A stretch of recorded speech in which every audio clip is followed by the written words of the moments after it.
بسم اللہ الرحمن الرحیم نحمدہ و نصلی علی رسولہ الکریم اما بعد۔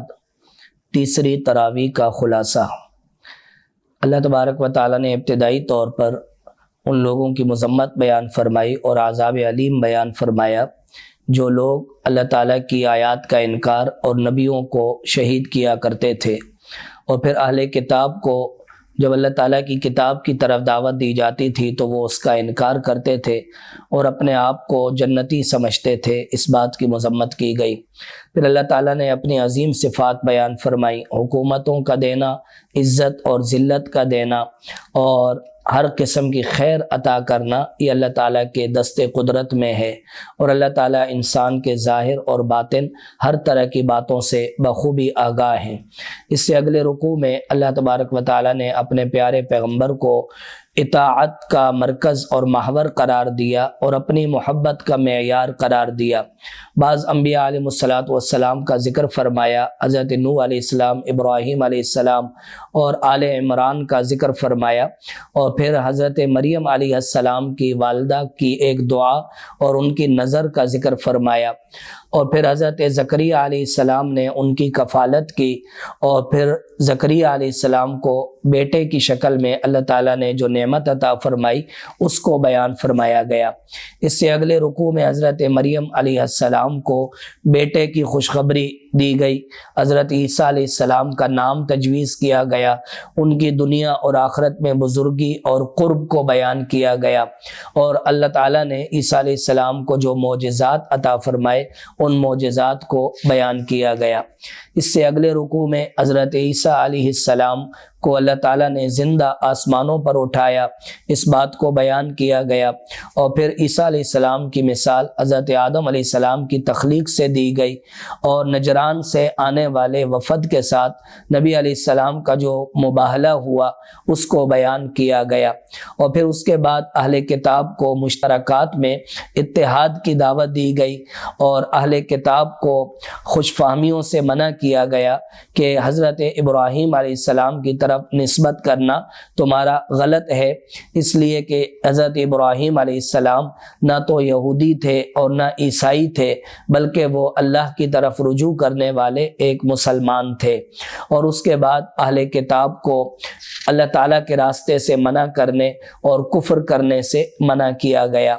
اور اس کے بعد اگلے رکوع میں اللہ تعالیٰ نے یہودیوں کے 3 گروہوں کا ذکر فرمایا کہ جو 3 طرح کی بدعمالیوں میں مبتلا تھے۔ ایک گروہ وہ تھا کہ جو ایمان لانے کے بعد شام کے وقت کفر اختیار کر لیا کرتا تھا، دوسرا گروہ وہ تھا جو امانت میں خیانت کیا کرتا تھا، اور تیسرا گروہ وہ تھا کہ جو اللہ کی نازل کردہ کتابوں میں اپنی طرف سے تحریف اور تبدیل کا کام کر کے اس کے اندر ہر قسم کی تبدیلی کر دیا کرتا اور اسے اللہ تعالیٰ کی طرف منسوب کیا کرتا تھا۔ اللہ تعالیٰ نے اس بات سے منع فرمایا کہ کسی نبی کے لیے بھی جائز نہیں کہ وہ کسی کو اپنی عبادت کی دعوت دے، اللہ تعالیٰ ہی عبادت کے لائق ہیں اور اسی کی طرف انسان کو محتاج بن کر رہنا چاہیے۔ اس سے اگلے رکوع میں اللہ تعالیٰ نے نبیوں سے کیے گئے اس وعدے کا ذکر فرمایا جو نبی علیہ السلام کی آمد کے بارے میں اللہ تعالیٰ نے نبیوں سے ایک میثاق اور وعدہ لیا۔ اس کے ساتھ ساتھ اسلام کو معیار قبولیت قرار دیا گیا، اس کے علاوہ ہر مذہب کو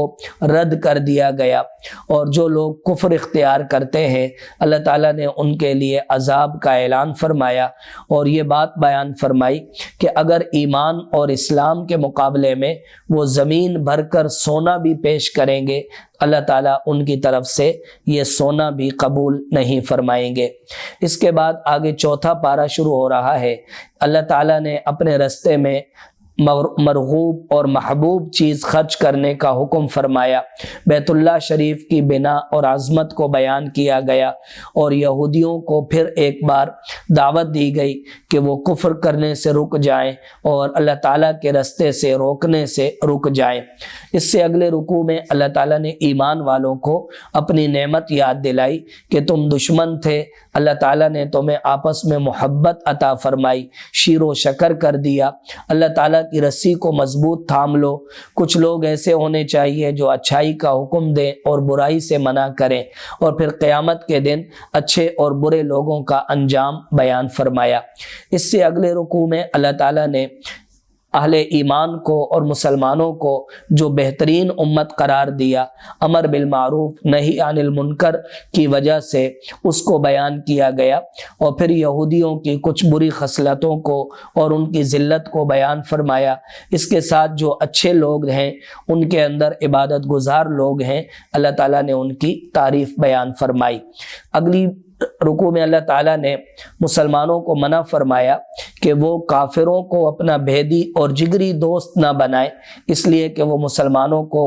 دل سے نقصان پہنچانے کے درپے ہیں، اگرچہ زبان سے وہ محبت کا دعویٰ کرتے ہیں۔ اس سے اگلے رکوع میں اللہ تعالیٰ نے نبی علیہ الصلوۃ والسلام کے جہاد اور قتال کو بیان فرمایا۔ غزوہ بدر میں اللہ تعالیٰ نے جو مدد فرمائی، پہلے 3000 فرشتے پھر 5000 فرشتوں کے ذریعے جو معاونت کی گئی، اس کو بیان کیا گیا۔ اس سے اگلے رکوع میں اللہ تعالیٰ نے سود کھانے سے منع فرمایا، اور اس کے ساتھ ساتھ مغفرت اور جنت کی طرف دوڑنے کا حکم فرمایا۔ جو لوگ توبہ اور استغفار کرتے ہیں، لوگوں کو معاف کرتے ہیں اور تقوی اختیار کرتے ہیں، تو ان لوگوں کو اللہ تعالیٰ نے جو انعامات عطا فرمائے اور جو بہترین بدلہ عطا فرمایا، اس کو بیان کیا گیا۔ اہل ایمان کو تسلی دی گئی کہ حالات کی گردش دنیا بھر میں جاری رہتی ہے، اللہ تعالیٰ حالات کو بدلتے رہتے ہیں، تو تمہارے اوپر بھی پریشانی اور مصیبت کے حالات آئیں گے، لہٰذا نبی علیہ الصلوۃ والسلام اس دنیا سے تشریف لے جائیں بھی تو پھر بھی تمہیں اپنے ایمان سے پیچھے ہٹنے کی ضرورت اور اجازت نہیں ہے۔ پھر اللہ تعالیٰ نے اس سے اگلے رکوع میں بیان فرمایا ان لوگوں کا واقعہ کہ جو غزوہ احد کے اندر اپنی جگہ چھوڑ چکے تھے، اور وہ نبی علیہ الصلوۃ والسلام کی شہادت کی خبر سن کر اپنی جگہ سے ہٹ گئے۔ اللہ تعالیٰ نے اس واقعہ کو اور اس منظر کو بیان فرمایا۔ اس کے ساتھ منافقین کے رویے کو بھی بیان فرمایا، جو موت کے ڈر سے ایک دوسرے کو منع کر رہے تھے کہ وہ باہر نکلیں گے اور جہاد میں جائیں گے تو موت واقع ہوگی۔ اللہ تعالیٰ نے ان کی مذمت بیان فرمائی اور موت کو سب کے لیے لازم قرار دیا۔ نبی علیہ الصلوۃ والسلام کی نرم خوئی کو بیان کیا گیا، آپ کے اچھے اخلاق کو بیان کیا گیا، اور اس کے ساتھ بتلایا گیا کہ کوئی بھی نبی خیانت کا مرتکب نہیں ہوتا۔ جتنے بھی انبیاء علیہ السلام آئے وہ امانت و دیانت کے اور صداقت کے پیکر تھے۔ اللہ تعالیٰ نے اس کے بعد نبی علیہ الصلوۃ والسلام کی آمد کو اپنی عظیم نعمت اور احسان قرار دیا، اور نبی علیہ السلام کے فرائض منصبی کو بیان کیا گیا۔ اس کے بعد دوبارہ منافقین کی کچھ خصلتوں کو بیان فرمایا، اور پھر اللہ کے رستے میں شہید ہونے والوں کی فضیلت اور بشارت بیان فرمائی کہ وہ زندہ ہوتے ہیں، اللہ کے ہاں ان کو رزق دیا جاتا ہے، اور اللہ کے ہاں ان کے لیے بڑی خوشخبری ہے۔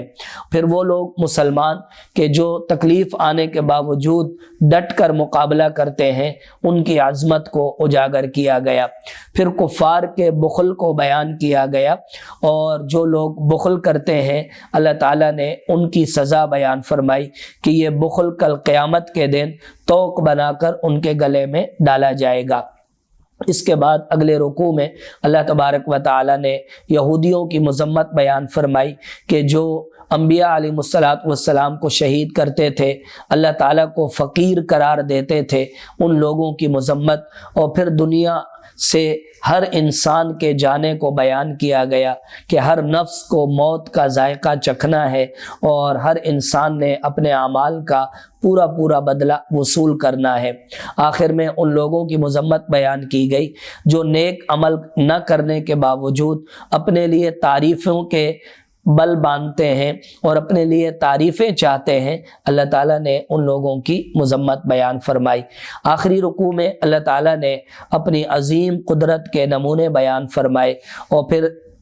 عقل مندوں کی علامت اور پہچان بیان فرمائی کہ وہ اٹھتے بیٹھتے لیٹتے اللہ تعالیٰ کا ذکر کرتے ہیں، اور پھر وہ مختلف دعاؤں کے ذریعے سے اللہ تعالیٰ کا قرب حاصل کرتے ہیں۔ آخر میں جن لوگوں نے ہجرت کی اور ہجرت کر کے اللہ تعالیٰ کی طرف راستہ اختیار کیا، اللہ تعالیٰ نے ان کی فضیلت اور ان کا مقام بیان فرمایا، اور اس کے ساتھ ان اہل کتاب کی عظمت بیان کی گئی کہ جو اللہ پر بھی ایمان لائے، رسولوں پر بھی ایمان لائے، اور وہ اپنے دنیا کے تھوڑے سے مال کے بدلے میں اپنے دین میں کوئی تحریف نہیں کرتے۔ اللہ تعالیٰ نے ان لوگوں کی فضیلت بیان فرمائی۔ وآخر دعوانا ان الحمد للہ رب العالمین۔